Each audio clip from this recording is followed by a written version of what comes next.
এবার হচ্ছে 5 নম্বর যেটা শেষ পয়েন্ট, তা হচ্ছে কোন পরীক্ষাগুলো স্যার কোথায় কোথায় হবে, বা কোন কোন পরীক্ষা কোথায় হবে, আর এই পরীক্ষাগুলোর পদ্ধতি কেমন হবে, এইটা সবচেয়ে মানে জরুরি বিষয়।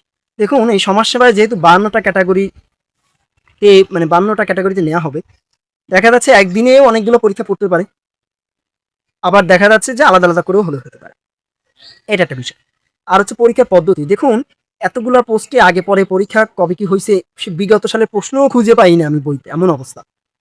ঠিক আছে, এমন এমন অনেক পদ আছে, তো সেখানে কেমন হতে পারে এটা আসলে বলা কঠিন। তবে কয়েকটা বলে দিচ্ছি যেগুলো মোটামুটি ভাবে আপনি 99% শিওর থাকেন এরকমই হবে, বা 95%।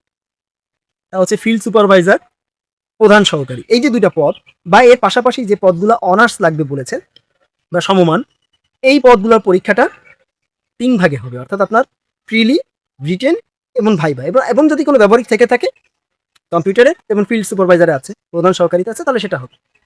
আর যেগুলো অন্যান্য যে পদগুলো আছে, যেগুলো ধরেন আপনার ইন্টার পাস চেয়েছে বা সমমান পাস চেয়েছে, সেগুলো যেমন ইউনিয়ন সমাজকর্মী বা পৌর সমাজকর্মী, এগুলোতে আপনি প্রিলি প্লাস ভাইবা, বুঝতে পেরেছেন? তার মানে এমসিকিউ প্লাস ভাইবা এইগুলো লাগবে, এবং এখানে কোনো কম্পিউটারে কোনো কিছু লাগবে না। অর্থাৎ ইউনিয়ন সমাজকর্মী, পৌর সমাজকর্মী যেগুলোতে কম্পিউটারের কথা বলে নাই, সেগুলোতে এগুলো লাগবে না।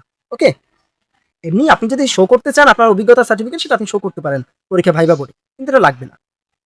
আর হচ্ছে আপনার কোথায় হবে, দেখুন, ইউনিয়ন সমাজকর্মী, পৌর সমাজকর্মী, এই দুটো পদের পরীক্ষা আমি আগেই বলেছি জেলা বা বিভাগীয় শহরে ইনশাল্লাহ হবে। কিন্তু বাকি যত পরীক্ষা আছে এইটা বলা খুবই টাফ যে সেগুলো জেলা বা বিভাগীয় শহরে হবে কিনা, কারণ ওই যে ইউনিয়ন সমাজকর্মী বা পৌর সমাজকর্মী, ওইগুলো তো আপনার নিয়োগটাই হবে হচ্ছে জেলা বা মানে আপনার জেলার ভিতরে, আপনার নিজ জেলার ভিতরে, সে যে ইউনিয়নই দিক বা যে পৌরতেই দিক বা যে পৌরসভাতেই দিক। এই কারণে ওর পরীক্ষাটা জেলা বা বিভাগীয় শহরে হয়, আগেও হয়েছে।